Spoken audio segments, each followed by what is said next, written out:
Hi, my name is Katie, and I began my yoga practice at Camarillo Yoga right after I graduated high school. I went to college, moved to the Bay Area, and I was working at a tech company, sitting at an office all day long, just got so absorbed with friends and moving along in my career that I ignored something that became so important to me, which was yoga. I've been back here at Camarillo Yoga, which has been an absolute amazing time. Even after 2 weeks, there was such a huge difference. The opening of my shoulders, of my hips, the early onset of carpal tunnel that had plagued my wrists for so long started to go away. It's just been amazing. Physically, mentally, emotionally, yoga's really changed my life. The reason I love Camarillo Yoga is their approach towards yoga, of not only having a solid practice and being strong and being healthy, but also an understanding of longevity and how important it is to maintain our bodies and make sure that what we're doing is safe and not just doing poses. In Camarillo Yoga, they take a different approach. It's not just about flexibility, but it's also about strength and endurance. Make sure that it is good on your specific body. And that has not only allowed me to go deeper into my own practice, but because I don't take a mentality of go as hard as you can, go as fast as you can, go as long as you can, that shift of mindset towards what is actually good for you is really important in my practice now. For me, yoga is really about staying healthy and happy for the rest of my life. It's a foundation for all of the other activities that I want to do. It's a tool that allows us to live a better life.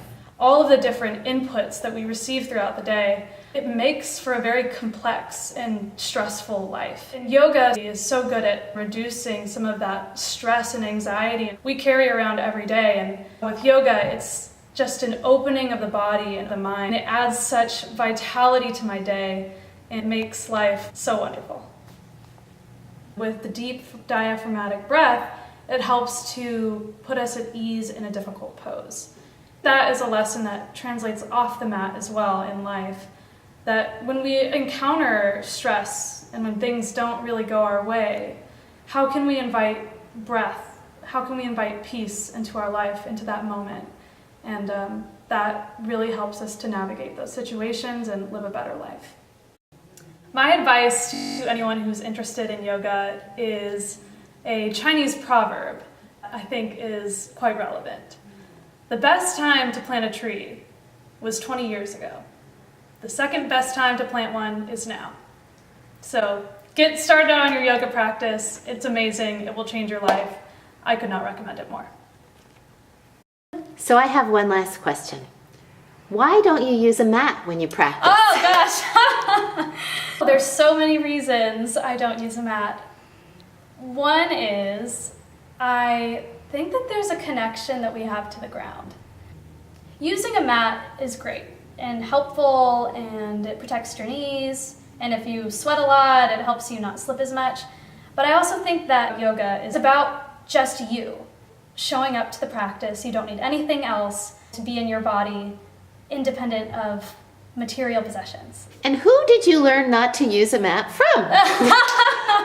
I was inspired by Audrey, of course, to not use a mat. She hasn't been using one for 30 years. You can just go wherever, you can just do it when you want, wherever you want. You don't have to carry around your yoga mat to the airport. Why carry your mat to Thailand? People think that's a prerequisite to yoga. If I have my mat, I'll practice. Yeah. We stretch our mat out on the sand, and then the mat, it gets in your way. It's just more stuff. It's more stuff. We have so much stuff already. Maybe it's about space delineation. This is my space on the earth. Or marketing, Thank you.